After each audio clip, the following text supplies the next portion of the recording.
cosas, sacar basura. Va a llegar un punto donde empezar a tallar esta piedra, empezar a tallar y a buscar esta basura que todos hay. Claro.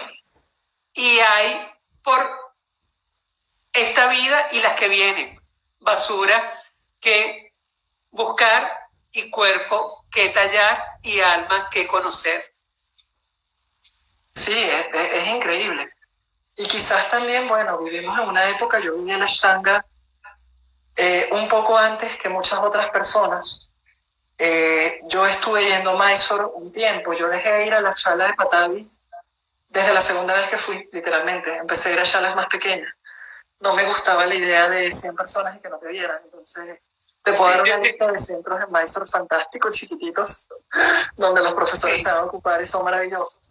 Del turismo yógico que le va quitando brillo a esa piedra que queremos tallar, y resulta que la piedra no es la shala, la piedra no es el linaje, no es el gurú, no es el profesor. No es el gurú, la piedra eres tú.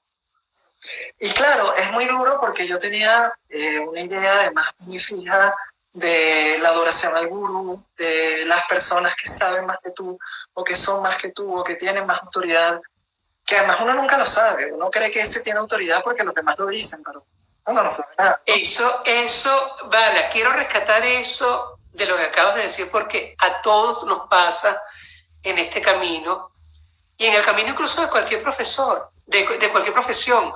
El gurú pasa a ser el profesor que terminas adorando hasta que sabes realmente cómo es el profesor. Claro. Y cómo es la vida. Claro, eso pasa. Y cómo es la vida de ese profesor, y que vemos que el verbo y la acción no van de la mano, y nos damos ese choque que es necesario. Yo sí creo que es necesario, que tenemos que tener ese choque y esa parte de preguntarnos. Y vamos a entrar ya a tocar muy cortésmente el tema de formaciones y de linaje, porque dijiste algo que me llamó la atención en el inicio de la conversación, que dijiste personas que tenían quizás una mejor formación que yo. ¿Crees en las formaciones de yoga como tal? Porque te lo voy a decir hasta que me des tu respuesta, lo que me dijo una vez un gran profesor y hoy día amigo de mi carrera de médico, que nos puso a los 7 alumnos en un cuarto cerrado que íbamos a hacer, a los que él iba a tutorear ese semestre. Y nos dicen, dígame su nombre y dígame su nota. ¿Qué traen? Eso fue Medicina 2 de Medicina 1.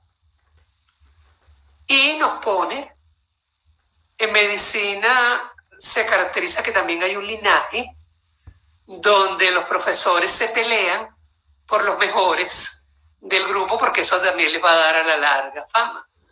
Y cuando nos toca, me pregunta a mí, que me diga mi nombre, y cuando salgo me dice, tú eres Efraín. Y por supuesto sale el ego mío. Sí, yo soy Efraín. Y me dice así, tú eres el del 20. Yo le digo, sí, y el ego se pone más grande todavía, y le digo, sí, el primero en 100 años que tiene la universidad, aquí en este hospital. Y me dice, chico, me parece maravilloso, pero ¿sabes qué? Hasta los burros se pasean por Harvard. Ouch. Cuando me dijo eso, te podrás imaginar el ego de Efraín, cómo lo coleteó. Hoy en día le agradezco saber, y le digo a la gente, hasta los burros se pasean por Harvard, cuando me nombran formaciones famosas, con gurús famosos y con linajes famosos.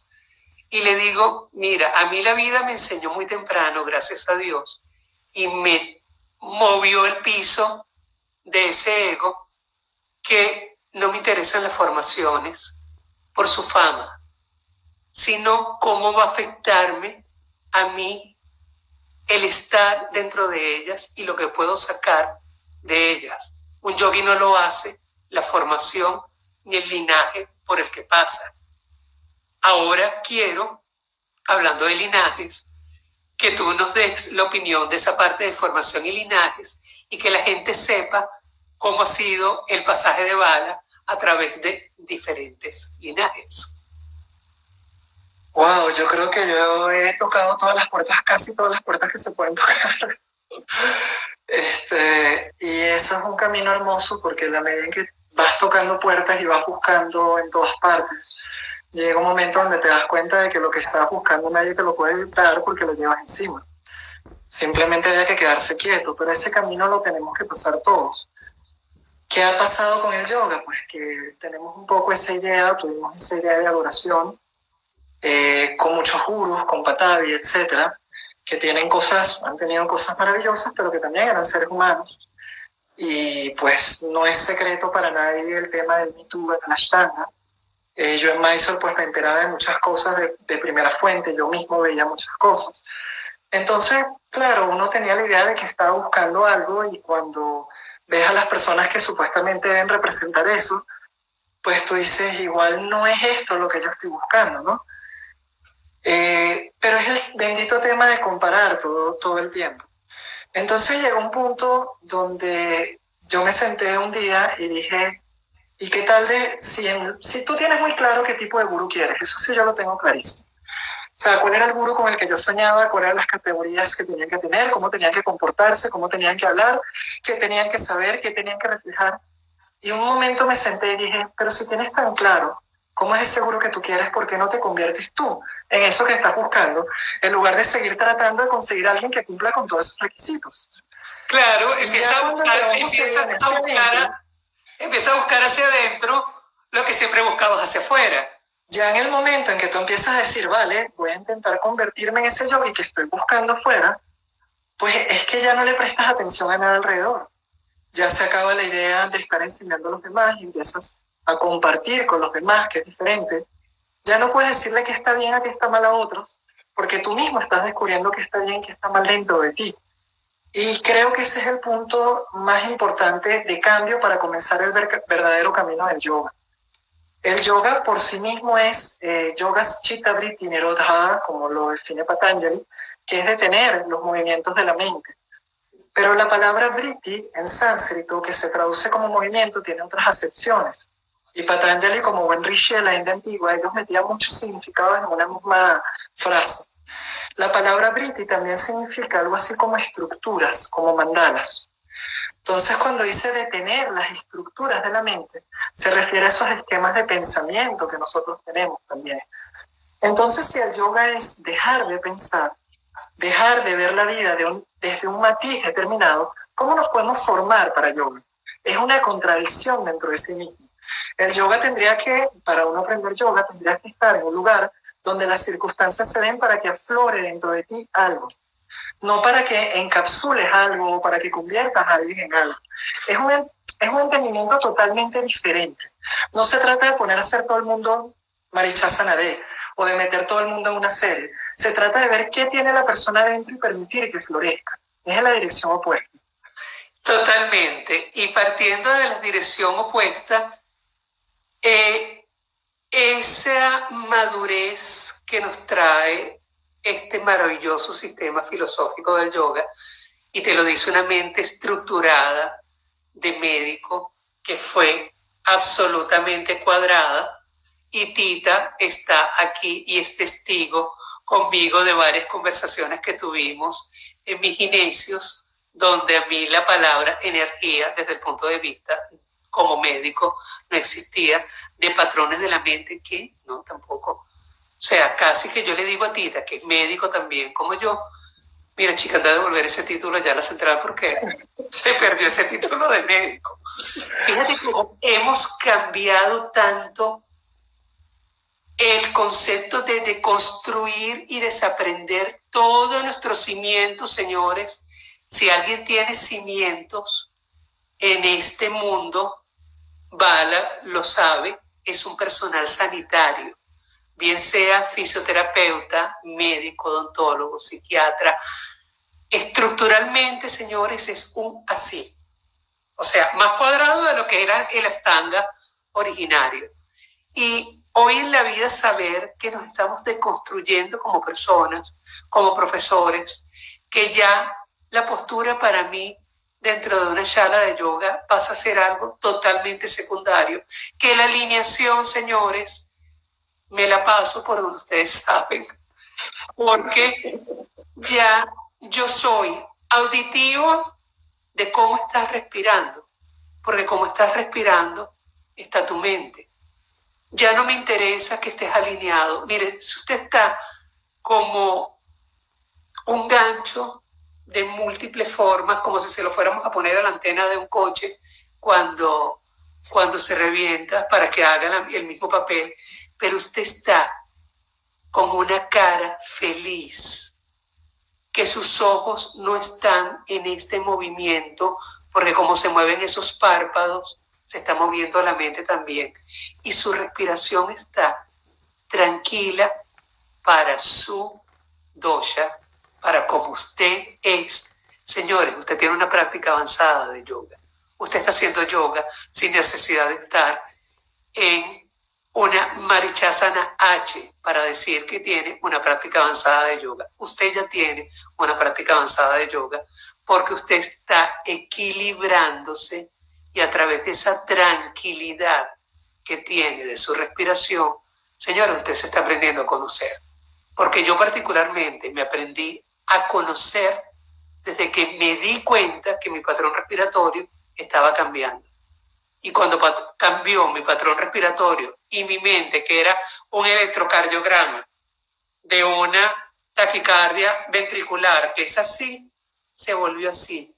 Y un buen día en un tráfico en Caracas, que todos sabemos lo que significa un tráfico en Caracas, dije, mira, ¿tú sabes qué?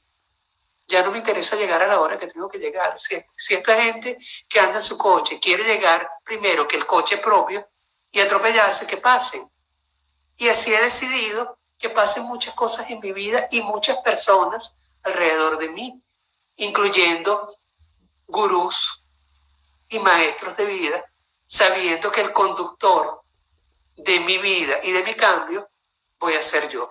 Entonces yo creo que esto que tú estás dejando aquí en tu experiencia es esencial, de saber que esa piedra que estamos tallando no va a depender ni del gurú, ni del libro, ni de la formación, ni del linaje. Va a depender de ti mismo. Es que es fascinante esto, porque yo te puedo contar historias muy cómicas de cosas que me han pasado. Por ejemplo, en Nepal hay un cementerio importante allí, que realmente no es un cementerio, es el templo de Shiva más antiguo del mundo, que es el templo de Pashupatinath, el complejo de Pashupatinath, que está en Katmandú. Y normalmente en los templos, los hindúes creman a sus muertos, porque es donde pueden estar más cerca de Dios y pueden ser echados al río sagrado. Si tú quieres conseguir verdaderos yogis en la India, tú tienes que ir a lugares donde no haya muchas personas. Los lugares ideales para conseguir los yogis son los cementerios, entre otras cosas. Porque en los cementerios la gente no va a molestar. Y un verdadero yogi no está interesado en tener una cuenta de Instagram, en enseñar a nadie, en tener 1000 alumnos, porque él está descubriendo quién es él aún. Entonces, ¿cómo le puede decir al otro quién es el otro? Dice, ya va, espera un momento, deja que yo estoy viendo esto aquí adentro. Y tuve la fortuna de conocer un yogi que después me enteré que es un tío bastante famoso, que se llama Mahatma Sushila, un yogi que básicamente subió a los Himalayas cuando tenía 15 años o así, y tiene ya 60 casi. Y verlo haciendo posturas y hacerle preguntas sobre posturas y compartir con él en su chocita que está asomada por la ventana y veías los cadáveres quemándose al lado. O sea, ese era mi sueño de autografía un yogi. Y lo único que me reveló fue mi ignorancia absoluta de todo, pero también entendí que el conocimiento, como yo esperaba, no era tan importante. Cosas muy tontas, de las cosas más básicas del yoga. La idea del Samavriti que aprendimos con Patanjali Yoga es que la respiración tiene que ser continua. Cuando yo aprendí a hacer algunas posturas con Mahatma Sushila, por ejemplo, él decía, no, la postura Kumbhaka, no respires. que no respires en la postura. No, en la postura se retiene el aire. Le decía, ¿por qué? Me decía, porque allí es donde se concentra la energía de los canales sutiles. Entonces, claro, yo le hacía preguntas y todo era muy diferente a lo que yo entendía. Y estaba aprendiendo yo a obedecer otra vez. Por ejemplo, yo le preguntaba, oye, ¿cómo hago para montar mi pierna tras la cabeza? Siempre me cuesta montarme las dos. Me decía, ¿tú tienes problemas en el corazón? Y yo le digo, no, entonces ¿para qué quieres montarte las piernas detrás de la cabeza? Yo los veía haciendo, por ejemplo, Mayurasana, él con sus discípulos. Entonces yo les decía, ¿por qué hacen tanto esa postura? Y decían, porque esa postura hace que no te enfermes del estómago, y como la del agua no es limpia, aquí así no nos enfermamos. Y entendí que ellos veían la asana desde un punto de vista absolutamente funcional. Las asanas son, para los yogis de la India, lo que dicen los textos, posturas para curar el cuerpo. Cuando tú lees la Hatha Yoga Praktika, el Garanda Samhita, es para eso. Para nosotros las asanas se convierten en una suerte de rango que nos eleva en nuestro ego. Y quizás ese es un problema de la estructura de la Ashtanga, más no de la Ashtanga. La estructura de la Ashtanga es fascinante para el ego, en el sentido de que tienes una serie primaria, esa es la básica. Sí, luego tienes una intermedia. Ese es el primer título. Luego tienes una intermedia y luego tienes una avanzada. Por supuesto, el ego cuando oye eso se le hace agua a la boca y dice, pues por supuesto, la avanzada tengo que llegar yo, no importa lo que me rompa, no importa lo que pase, pero yo tengo que llegar ahí porque yo tengo que ser avanzado. Y cuando yo voy con un yogi de esto y veo que ese yogi hace 8 posturas al día, 10, y ya. Y te puedes justificar cada una de las posturas. No, yo hago esta postura porque me sirve para tal cosa o para tal otra, y ya. Y la hace como cepillarse los dientes, que es un poco lo que decía Sharat. Sharat también, lo que te digo, no hay ningún problema en el Ashtanga, lo que pasa es que la estructura es muy apetitosa para nuestros egos. Ese es el tema, lo de las posturas núcleo. Basta que le digas a alguien no hagas algo, seguro que lo va a intentar, ¿no? ¡Claro! Entonces, cuando tú pones posturas núcleas, si esta postura no la haces, no puedes pasar. Eso es meterle todo el combustible posible al ego, de yo la hago, rómpase lo que se rompe, porque si la logro hacer, entonces yo subo de rango, yo soy más. Y las posturas nunca fueron para hacer a nadie más. Las posturas son medicina que utilizaban los yogis de la India. Entonces, claro, yo cuando le mostré un poco a Mahatma lo que yo venía haciendo, él se reía y me decía, eso está muy bien, ¿te está funcionando? Yo le digo, sí. Entonces me dice, eso está muy bien, el asunto siempre es, ¿para qué estás haciendo lo que estás haciendo? Cuando tú te preguntas, ¿para qué quiero hacer ser intermedia? ¿O para qué quiero pararme en una sola mano? Ahí comienza el verdadero camino del yoga. Y vas a darte cuenta que muchas veces las respuestas no son nada yogis.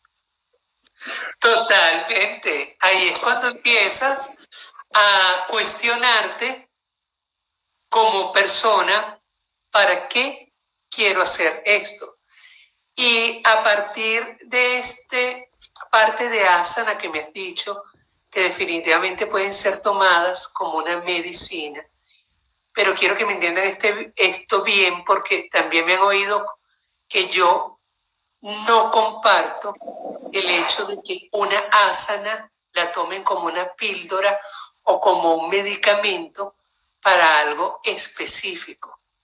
Yo sí soy amigo y fiel defensor del asana como un mecanismo integral de autoconocimiento, como siempre lo digo, con su componente anatómico, porque por allí empiezan muchas personas, con su componente respiratorio, con su componente sutil, con su componente mental y con su componente emocional.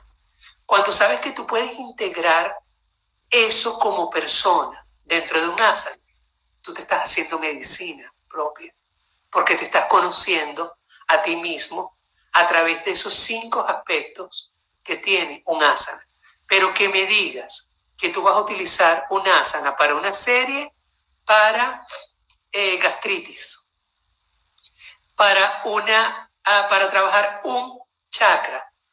Señores, la intención trabaja todo nuestro sistema sutil con énfasis de intención en un chakra, si lo quieren hacer. Pero es que trabajan todos, porque todos son... Sí, son perspectivas, efectivamente son perspectivas y todas son válidas. Lo que te digo, yo todos los años, desde hace ya varios años, viajo a la India y viajo por 2 meses mínimo cada vez que voy.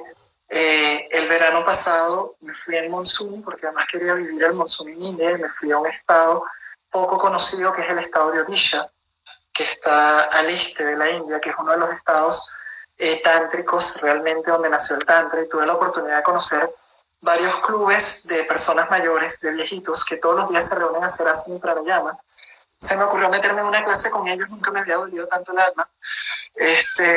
Y hacían cosas muy simples, ¿no? Viendo aparentemente muy simples, pero lo hacían de formas diferentes a las que yo estaba acostumbrado a trabajar. Y me he dado cuenta en todos los viajes, cada vez que voy a algún lugar diferente, que se trabaja de maneras diferentes y hay perspectivas. Como trabajo espiritual diario continuado del yoga, no es recomendable trabajar un solo chakra o una sola estructura o una sola asana, porque eso sería el equivalente a ir al gimnasio y trabajar solamente bíceps o trabajar solamente pecho. Exactamente lo mismo. Me encanta esa comparación que estás haciendo, porque es tan amable en entendimiento que a la gente le va a quedar esto. Entonces, en determinado momento puede ser interesante, porque si lo que tú querías lograr era crecer los bíceps, pues muy bien, vas a empezar a verte los bíceps más grandes. Pero si solamente trabajas bíceps, empiezas a generar desequilibrios en la musculatura, y con el tiempo tu cuerpo se va a ver muy raro, que probablemente han visto cuerpos de personas que trabajan un solo grupo de músculo. Lo mismo ocurre con los chakras, pero como no hay ninguna verdad absoluta, porque estamos en el maravilloso universo de las perspectivas, sí también es cierto que en momentos especiales los yogis recomiendan trabajar con un asana a la vez para hacer trabajos específicos. En la India, por ejemplo, en Tamil Nadu, lo vi, en el sur de la India, hay hospitales donde las personas van con una patología, una enfermedad, y el médico, ojo, esto yo lo vi, le pone, mira, vas a tomarte, tienes un problema de una gastritis, vas a tomarte, no sé, un omeprazol, esto, lo otro, y le pone abajo Marichasana 5 minutos todos los días, orden día. Y lo trabajan por un tiempo de esa forma, porque claro, hay un desequilibrio en el cuerpo, y con esa asana tú llevas al cuerpo a equilibrio. Una persona sana, tú la pones a trabajar una sola asana a la vez, probablemente la desequilibres. Entonces, nuevamente, tiene que haber un razonamiento muy bueno, como en la medicina y como en la vida, detrás de todo. Tú puedes entrar en internet y ver para qué sirve un antibiótico, por ejemplo. Yo no soy médico y yo puedo entrar a internet y ver para qué sirve un antibiótico. Pero como yo no tengo el razonamiento que tiene un médico atrás, aunque yo diga, bueno, si estoy tosiendo, este antibiótico viene para mí, igual la lío, y la lío mal. Porque necesitas un razonamiento alrededor, porque igual lo que yo creo que está pasando no es lo que me está pasando. Igual lo que yo creo que necesito no es lo que necesito. Y desde esa perspectiva es donde todos comenzamos a crear una estructura, y eso es lo que yo llamo la formación. Primero, aceptar que tengo que recibir algún tipo de conocimiento y de experimentar, y experimentar en carne propia y ver lo que ocurre alrededor. Pero va a llegar un punto, cuando empiezas a pasar muchos años haciendo esto, en que sabes ya. Sabes cómo funcionan las cosas y empiezas a tomar licencias. Empiezas a salirte del Green Book, que es el libro para los médicos, la Biblia de los protocolos médicos de todo, y de repente tú dices, no, es que ya yo he visto 6 pacientes con las mismas características, le voy a poner esto. Y el paciente se mejora, o contigo mismo, pero eso lo da la experiencia. Y para llegar a esa experiencia tienes que equivocarte mucho. Y eso también hay que aceptarlo en el camino. Entonces es una cosa muy loca, porque es como que tenemos que crear una estructura muy rígida, muy sólida, y luego destruirla. Y la maestría va a venir solamente si haces ese proceso. Si tú comienzas en el principio del camino espiritual y dices, bueno, si al final yo me tengo que quedar con ninguna estructura y yo ahora no tengo estructura, pues ya llegué, no funciona así. Lamentablemente, el camino de construir una estructura mental y destruirla es lo que te da la sabiduría. Totalmente de acuerdo. Y esto lo quiero trasladar a varios yogis, porque creo que así nos pasa a todos en el inicio de este camino. Cómo éramos cuando iniciábamos nuestra clase, que la escribíamos incluso en un papel, postura tras postura. Mientras más posturas hiciéramos, nos considerábamos mejor. Profesor, a ti y a mí hoy en día nos pasa algo quizás muy particular, que nos dedicamos más a la persona como clase particular para que haya un trato más amable y más consciente de ese cuerpo con todas las condiciones especiales que tenga. Y eso es un crecimiento magnífico, porque ya sabes que no tienes que planificar una clase, que no tienes que centrarte en la postura, sino que la clase empieza cuando le damos el buenos días o las buenas tardes a nuestro alumno y le preguntamos cómo se siente. Y a partir de cómo se siente, es que allí empieza nuestra clase y empieza cómo queremos que ese alumno cambie y estudie su propio sentir dentro de la manera como nosotros vamos a dirigir la clase. Probablemente sean 2 o 3 posturas, nada más. Nos vayamos unas veces a la parte respiratoria, nos vayamos una parte a hablar de la vida misma, porque la gente necesita conversar, necesita saber que no tiene al frente un profesor de yoga. Algunas veces nos llegan a ver como tutores de vida, y eso tiene que ser bien, bien importante para nosotros, porque es un trabajo muy delicado y energéticamente lo tenemos que saber manejar muy, muy, muy bien. ¿Cómo manejas tú hoy en día ese cambio de ser el talibán del yoga cuando te llega un alumno? Y cuéntame cómo es ese primer buenos días de tu contacto con el alumno, que le quieres, Mira, que lo quieres enseñar a desaprender a través del yoga. es que es un cambio completamente de paradigma. Te voy a contar lo que ha pasado conmigo y no puedo decir que eso sea lo correcto o lo incorrecto, es lo que me ha pasado. Exacto. Yo en la universidad, cuando estudié fisioterapia, que fue mi segunda carrera, yo era preparador de anatomía, porque además me encantaba, y de biomecánica. ¿Qué significaba ser preparador de anatomía? Que yo me reunía con otros alumnos a estudiar, pero la semana siguiente todos íbamos a estar sentados uno al lado del otro, presentando el mismo examen.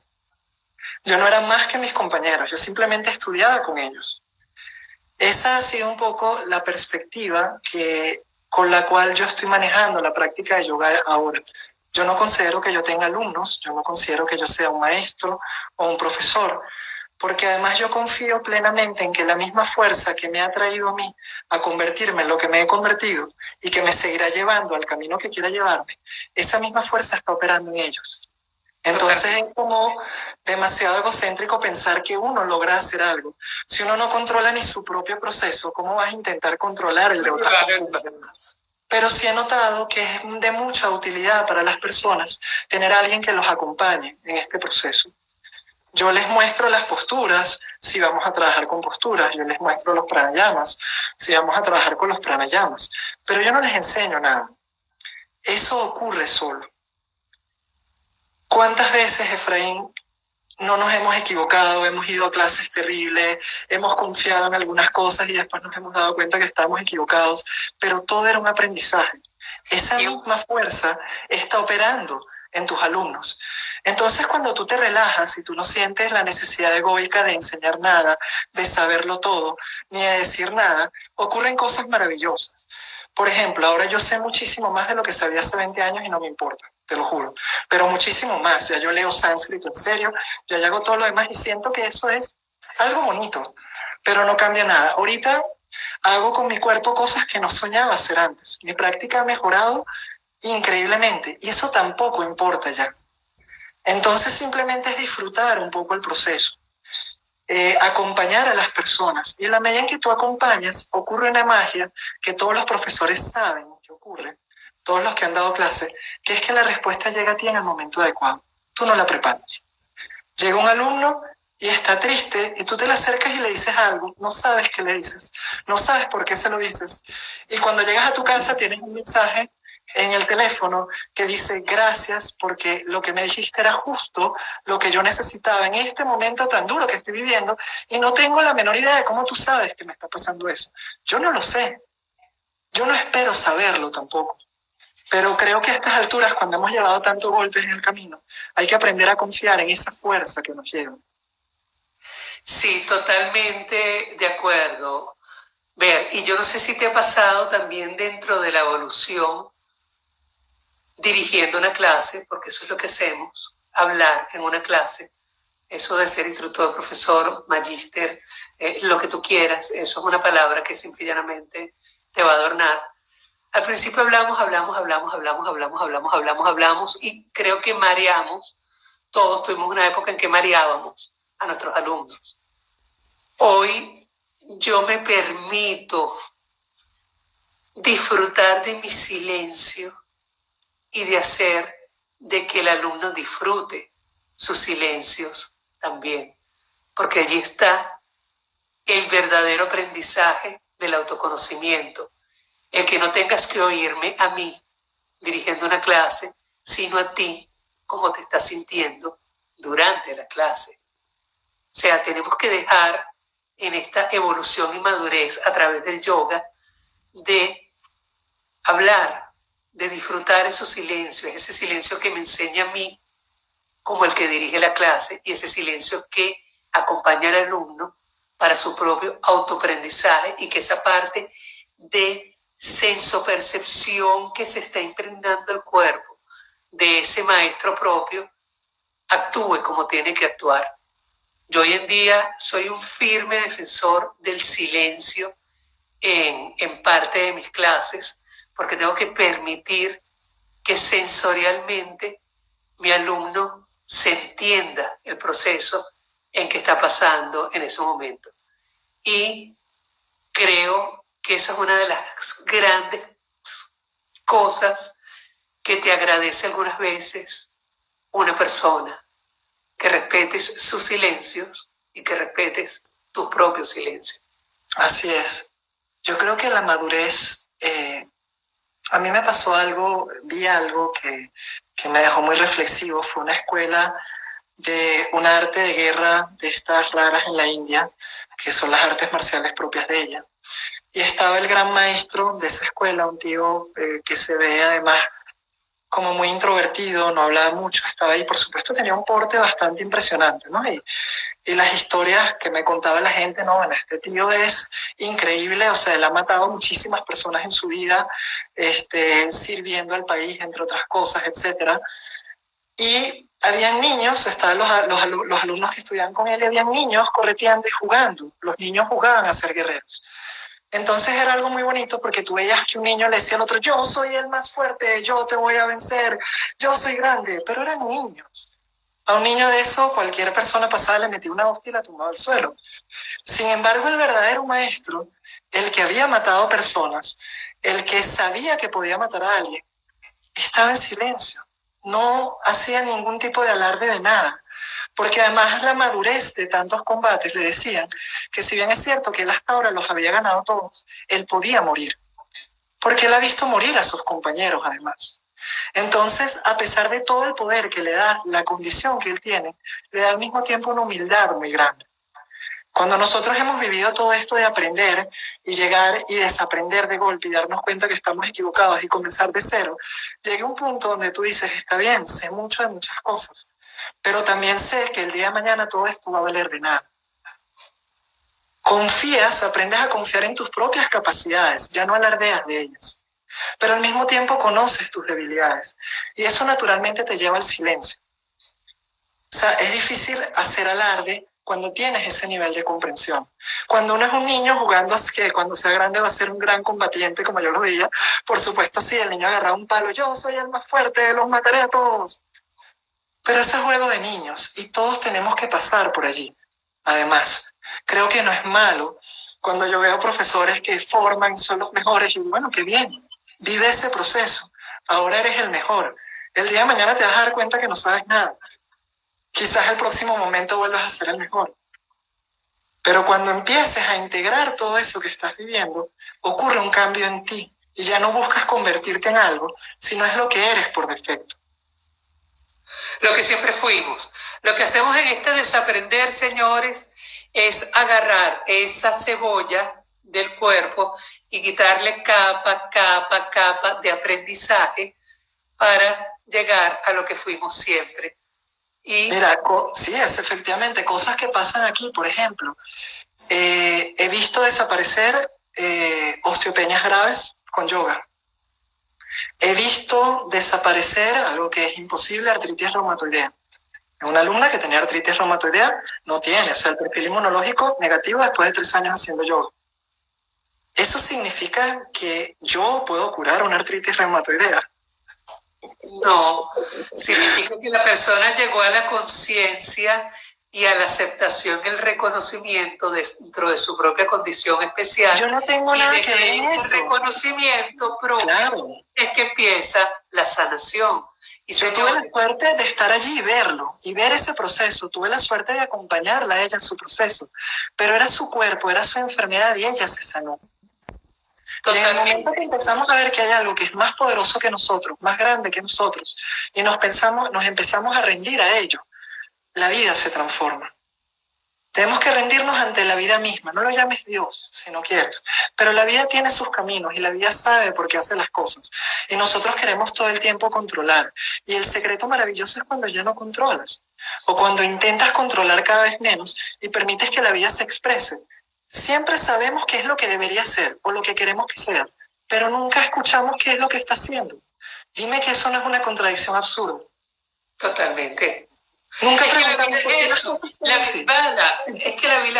vida es eso. Una contradicción absurda y continua y maravillosa. Es hermoso, y cuando lo abrazas y permites que fluya, pues empieza a ocurrir todo como tiene que ocurrir. Pero hay algo bonito, ya no te das la autoridad de nada de lo que ocurre. Porque también al mismo tiempo surge una humildad muy grande. ¿Cuántas veces no nos han golpeado el ego en este camino? Y lo que falta, señores. O sea, yo llego y pues me dice alguien, mira que la rodilla se pone así. A estas alturas yo soy físico y tengo 3 posgrados en fisioterapia. ¿A ti te funciona así? Venga, hágalo. Claro. Y funciona bien. ¿Cuál es el problema? Yo sé que lo que estoy diciendo es un poco extraño, pero siento que es lo que empieza a ocurrir al final. Lo que empieza a ocurrir al final es que te vuelves más tolerante, más amoroso, y ya no tienes la idea de que tú eres el protagonista importante en la vida de las personas, sino te conviertes en un acompañante, en un sirviente de las otras personas, porque estás allí dándole ánimos, dándole fuerza. Tú vienes a apoyar a la persona, no a enseñarle. Y cuando haces ese cambio, ocurre algo hermosísimo, que empiezas a ver cómo efectivamente las personas cambian y se transforman. Venimos a ser un acompañante de cambio, señores, testigos, no protagonistas. Efectivamente. Entonces, retomando tu pregunta anterior, pues, ¿qué opinas de las formaciones? Que son necesarias, que son una parte del proceso, que son los estudios propedéuticos cuando querías entrar a estudiar medicina. Sí, sí. Pero que es una parte del camino que, si bien es cierto que es importante y es necesaria, no define absolutamente nada. Porque cuando tú vas a la India y consigues un viejito que no sabe leer ni escribir, pero que levita, y tú le dices, ¿cómo diablos haces eso? Y él te dice, no sé, yo solo estoy aquí, soy, y de repente esto pasa. Te empiezas a dar cuenta que hay cosas más grandes que uno. Y que aprender a permitir que la vida se exprese es el verdadero camino. Estamos haciendo yoga para descubrir quiénes somos, no para convertirnos en nadie. Y ese es el camino opuesto, el que todos están. O sea, todo el mundo quiere convertirse en alguien. Yo quiero ser profesor certificado yo quiero estar en series avanzadas, yo quiero. Aquí el asunto no es convertirnos en nadie, señores. Es descubrir quiénes ya somos. Es ir hacia atrás, ir hacia adentro, no ir hacia adelante, no ir hacia afuera. Totalmente, Vala. Ya nos quedan escasos segundos para despedir este conversatorio. Te quiero agradecer de corazón y tomo la frase que te manda a decir Ses Yoga Fit. Se ponen los ojos aguados al sentir tus palabras. Sí, Ses Yoga Fit. El agradecimiento llora y se expresa a través de lágrimas. Y créeme que eso es lo que nos pasa a todos los que hemos estado alrededor de este señor que está en la ventana de aquí abajo. Bueno, yo creo que si hay algo bonito. Te agradezco ver desde el corazón, y lo sabes perfectamente, con estas palabras que se están quebrando, el inmenso amor que te tengo. Igual, Efra, desde la primera vez. Y creo que si podemos ser sirvientes del amor en el sentido de acompañar a todas las personas que vienen a una clase. Yo he llegado al convencimiento absoluto de que cuando una persona pisa un salón de yoga es porque necesita hacer un cambio en su vida. Así esa persona en ese momento no lo sepa. Y el trabajo de uno no es cambiarla, no es hacerle mejor, no es hacer nada de eso. Es preguntarle cómo te puedo ayudar para hacerte más fácil esto que tú estás viviendo, que yo he vivido también, que sé que es duro, pero sé que al final va a ser algo hermoso.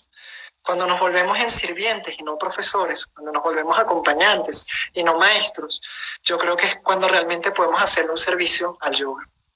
Así es. Nos quedan 15 segundos, señores. Agradecidos si quieren que estemos aquí en ese proceso de acompañamiento, nos lo dicen. Feliz tarde. Feliz tarde.